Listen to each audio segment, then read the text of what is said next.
Halo sob, kembali lagi di RTD Channel. Salam rileks, tenang, damai, rahayu, sagung dumadi.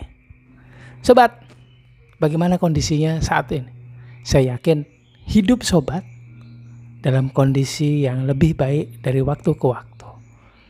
Dan saya yakin juga itu akibat dari kondisi kesadaran sobat yang semakin waktu dari hari ke hari makin menjadi lebih stabil, berada pada kesadaran jiwa tenang. Ya, kalau fluktuatif nggak apa-apa, namanya manusiawi. Manusia itu punya bagian pikiran, punya bagian diri palsu, jiwa tenang, diri sejati, jati diri. Yang kesemuanya itu pasti bekerja secara simultan. Kapan aja dia bekerja. Nah sobat, kalau kesemuanya itu bisa bekerja dengan baik, pasti juga ada suatu kali kita menjadi lebih dikendalikan oleh diri palsu. Ada jiwa ego, jiwa amarah, jiwa keinginan yang lebih aktif dibandingkan biasanya. Nggak apa-apa, wajar saja. Asal itu masih bisa disadari. Dan kalaupun kita dikendalikan oleh mereka, oleh diri palsu tersebut, nggak terlalu lama. Nggak seperti dulu-dulu. Yang kalau dulu bisa dikendalikan sehari 2 hari, mungkin sekarang tinggal setengah hari ataupun 1 jam 2 jam saja. Selebihnya kita bisa tahu, kita sadar bahwa sedang dikendalikan oleh diri palsu dan balik lagi ke jiwa tenang dengan cepat. Sobat RTD, kali ini saya ingin cerita. Ada banyak sekali cerita tentang kesadaran pada keseharian kita ini. Dan kalau kita amati kesemuanya itu, sebetulnya semuanya itu menunjukkan kepada kita. Kalau kita amati lebih dalam, kalau kita amati lagi, bahwa sebenarnya ada gerakan dari energi spiritual yang mendampingi setiap kejadian. Dan bahkan energi spiritual ini yang menjadi penyebab dari munculnya setiap kejadian. Dari situ kita bisa lebih paham bahwa setiap kejadian yang ada di alam semesta ini, setiap kejadian yang terjadi pada hidup kita ini, itu akibat dari pengaruh energi. Yang mana di dalam diri kita, energi itu berasal dari bagian ruh atau percikan cahaya Tuhan, yang merupakan sebuah bagian yang berasal dari Sang Pencipta sendiri. Diambilkan sedikit bagian dari cahayanya, sepercik dari cahayanya, dan dimasukkan ke dalam diri kita. Kita berasal dari situ. Dan bagian itu juga yang menghidupi setiap bagian yang ada di dalam diri kita. Kemudian bagian tersebut mengeluarkan energi, yang mana itu adalah energi spiritual. Dan bagian energi spiritual inilah yang membawa apa yang kita rasakan, apa yang kita pikirkan, apa yang ada di dalam jiwa kita ini ke alam semesta. Kemudian alam semesta mengakomodir untuk mengirimkan kejadian yang mengirimkan energi yang sama persis kepada kita. Dan akhirnya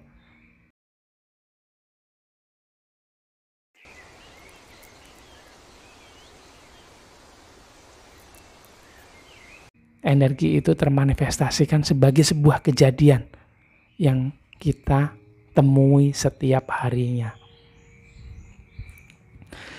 Dari kita kembali kepada kita.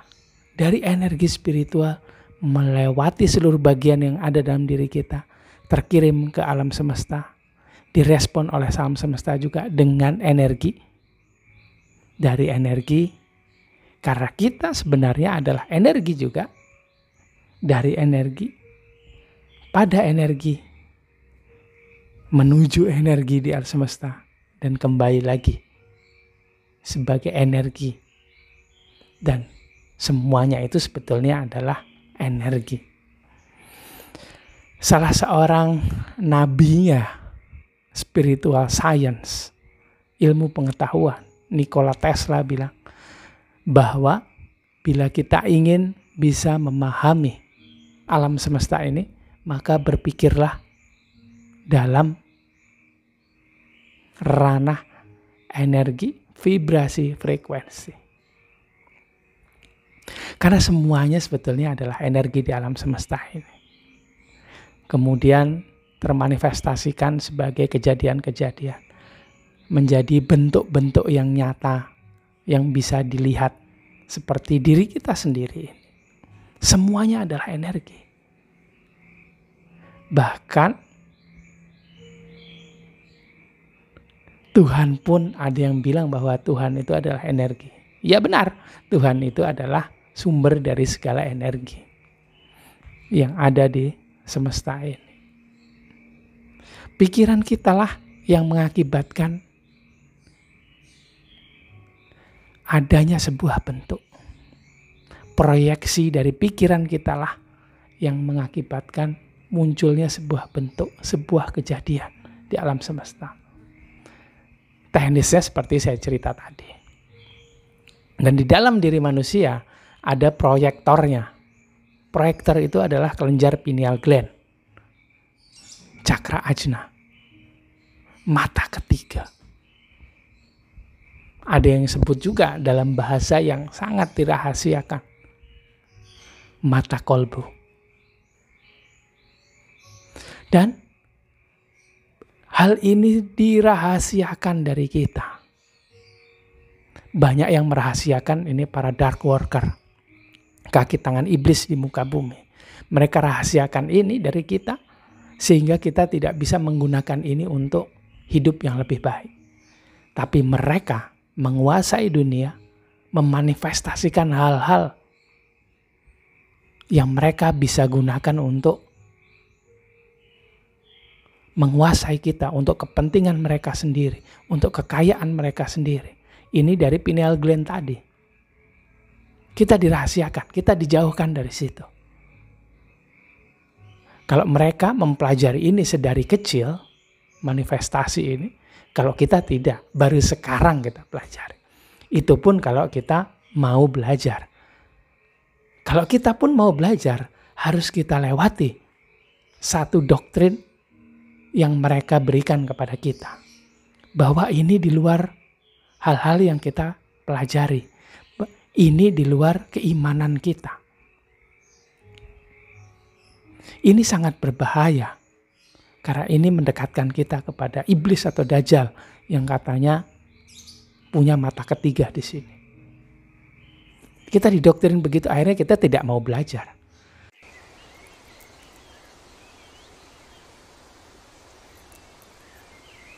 Padahal ini menurut saya adalah satu dari sekian banyak kaki-kaki dari sebuah meja yang namanya meja itu adalah keimanan. Dan awal mula dari kita belajar sebetulnya mereka juga tahu dan mereka jauhkan itu. Apa itu? Awal mula dari belajar adalah kenal Tuhan. Kenal Tuhan yang ada di dalam diri kita sendiri.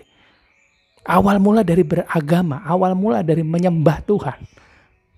Itu harusnya dari mengenal Tuhan itu sendiri. Kalau kita dijauhkan dari situ, akhirnya kita hanya menyembah tanpa tahu siapa yang kita sembah. Kita jadi tidak tahu kenikmatan dari beribadah. Kita tidak tahu bagaimana rasanya mencintai. Yang kita lakukan hanya menyembah. Kita anggap Tuhan itu sebagai raja. Kita didoktrin seperti dulu. Raja itu harus sangat dihormati. Menjadi titik alam semesta kita. Titik pusat semesta kita. Kita tidak tahu bagaimana mendekati sang raja. Bagaimana mengenal, memahami, tahu. Kemudian cinta, mencintai, bercinta. Jadi rasanya kalau menyembah ini jauh sekali. Kalau bercinta ini dekat sekali. Seperti kita dengan kekasih hati, dengan istri. Bahkan lebih dari itu. Harusnya semua berawal dari situ. Kalau kita mengawali semuanya dari situ, akhirnya ritual ibadah harian kita ini itu menjadi sebuah kenikmatan. Aktivitas sehari-hari kita ini itu adalah sebuah komunikasi, sebuah interaksi pacaran, interaksi antara diri kita dengan yang kita cintai. Dari interaksi itu, pelan-pelan kita mulai tahu bagian-bagian dari diri kita sendiri dan bagian mana yang harus kita gunakan untuk hidup yang lebih baik. Atau sebelumnya ada bagian-bagian dari diri kita sendiri yang bisa kita pahami fungsinya, yang akhirnya menyebabkan kita tidak terjebak lagi pada diri palsu, jiwa ego, jiwa amarah, jiwa keinginan, pada perasaan sendiri, pada pikiran kita sendiri. Sekarang coba lihat, kita menjadi tidak tahu mana yang mana pikiran, mana perasaan. Kita tidak tahu apa fungsinya bagian-bagian tersebut. Kita diarahkan untuk terjebak, untuk dikendalikan pada pikiran serta perasaan. Dan jebakannya mereka yang sediakan, para dark worker itu. Akhirnya kita diarahkan untuk bisa digunakan oleh mereka sebagai kaki tangan yang tanpa kita sadari bekerja untuk kepentingan mereka sendiri. Coba lihat di sosial media kita, seberapa banyak ada doktrin di sana, seberapa banyak ada trigger, pemicu di sana. Tidak usah di situ. Dari awal mula kita hidup, ada seberapa banyak doktrin yang masuk ke dalam diri kita. Baik itu dari orang tua kita, guru-guru kita di bangku pendidikan. Yang mereka bilang harus begini, harus bekerja keras, banting tulang, cari cuan. Tidak ada rasanya kenikmatan hidup.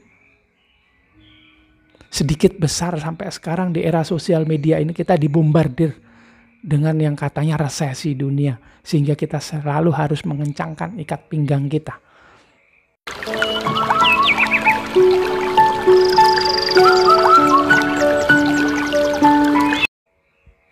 Harus sampai serupiah pun kita tabung.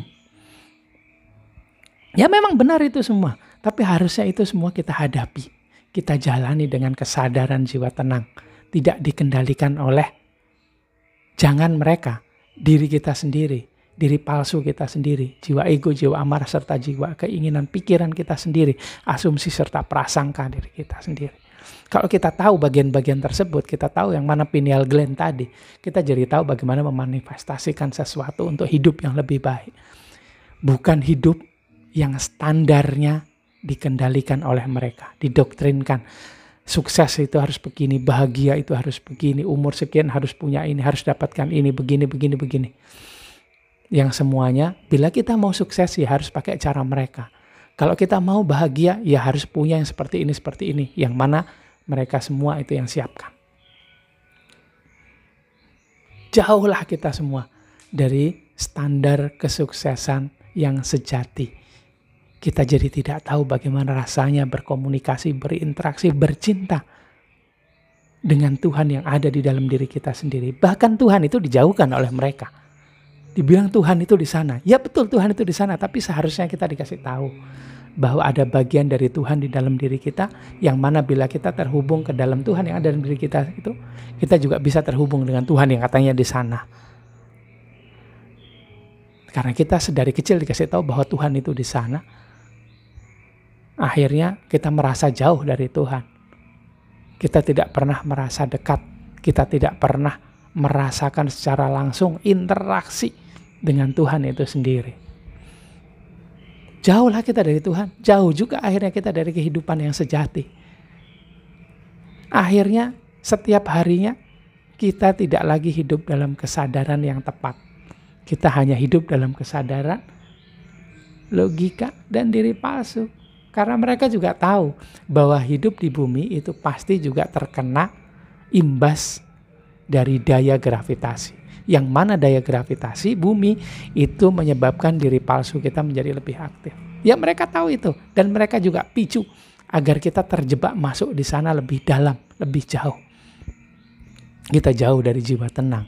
Kita jauh dari diri sejati. Kita jauh dari lapisan jati diri. Kita jauh dari lapisan roh suci. Akhirnya kita jauh dari lapisan roh Tuhan yang ada di dalam diri kita sendiri. Kita tidak pernah berkomunikasi akhirnya dengan navigator kita sendiri. Karena dibilang, kalaupun kita tahu hal tersebut, mereka kasih juga doktrin bahwa tidak semua orang bisa begitu. Hanya keturunan orang-orang yang seperti ini. Hanya yang bisa belajar ini. Yang bisa begitu. Lumer lagi, leleh lagi, ngedrop lagi lah kita. Karena merasa bukan anaknya orang siapa. Anaknya orang pintar, orang alim, orang-orang hebat. Akhirnya kita minder, merasa jauh. Dan sedari kecil juga kita diminta untuk menggunakan pikiran kita. Untuk kepintaran, kecerdasan. Tanpa didampingi oleh kesadaran. Nah, coba Sobat RTD. Lihat lagi diri kita masing-masing. Apakah seperti saya ini yang masih sering dikendalikan oleh diri palsu? Baru sebentar bisa masuk ke jiwa tenang. Sudah lagi terkena doktrin, jebakan dari para dark worker. Yang bilang harus bekerja sekeras mungkin. Dapatkan cuan.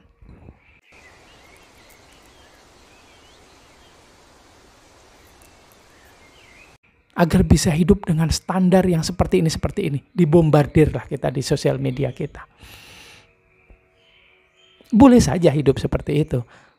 Tapi harus tenang dulu. Sehingga dalam kondisi tenang kita bisa tahu apakah hidup yang seperti itu yang saya maui. Apakah standarnya seperti itu. Apakah itu mendekatkan dengan Tuhan. Apakah itu menjauhkan dengan Tuhan. Apakah Tuhan sudah kita hadirkan pada keseharian kita. Yuk, ingat lagi, motivasi lagi dirinya. Sehingga bisa selalu sadar pada setiap kondisi. Ayo semangat. Ingat lagi, sadarkan diri lagi, motivasi diri lagi. Jaga selalu kesadarannya. Ada banyak hal-hal yang kita pelajari dari dulu sampai sekarang, dari kita kecil sampai sekarang. Yang banyak di situ terkandung doktrin yang menjauhkan kita dari kesadaran. Tapi bila itu semua kita baca, kita pelajari, kita lakukan lagi, kita praktekkan lagi dalam kondisi kesadaran yang tepat, minimal pada kesadaran jiwa tenang, maka mutiara hikmah-hikmah dari ilmu tersebut bisa kita ambil dan kita praktekkan. Hal-hal indah dalam hidup bisa kita nikmati sekarang. Tentunya bersama navigator yang ada dalam diri kita semua. Yuk Sobat RTD, ingat lagi, motivasi lagi dirinya untuk bisa selalu sadar. Tahu lagi, sedang ngapain, sedang dalam kondisi apa sekarang. Sedang dalam kesadaran apa sekarang. Masuk pada kesadaran jiwa yang tepat. Coba lihat video sebelum ini yang judulnya tips kesadaran, tips cepat kesadaran. Saya kasih linknya juga di bawah. Gunakan nafasnya, gunakan energi spiritual yang ada di dalam diri. Bersihkan timbunan energi negatif yang ada dalam diri. Coba ikuti program terapi pembersihan energi negatif saya dari jarak jauh. Sehingga bisa merasakan bagaimana sih rasanya hidup dalam kesadaran. Bagaimana bila timbunan energi negatifnya sudah dihapuskan. Itu adalah salah satu cara untuk bisa menaikkan kesadaran. Coba ikuti, coba lakukan, coba ingat kembali untuk menaikkan kesadaran jiwa kita. Kesadaran diri kita ini bisa naik, akhirnya kita bisa dapatkan hidup yang sebenarnya. Hidup dalam kacamata kesadaran jiwa. Ingat bahwa sekarang kita adalah jiwa yang sedang hidup di bumi dengan menggunakan kendaraan tubuh ini, fisik ini, pikiran ini, perasaan ini. Yuk, ingat lagi. Nah, Sobat RTD, gitu aja uraian singkat, cerita singkat saya mengenai kesadaran. Jangan lupa naikkan lagi kesadarannya ya. Ketemu lagi di video selanjutnya. Oh ya, saya mohon maaf kalau ada salah kata, salah ucap dari saya di video ini. Kita ketemu lagi di video selanjutnya. Salam rileks, tenang, damai. Rahayu Sagung Dumadi.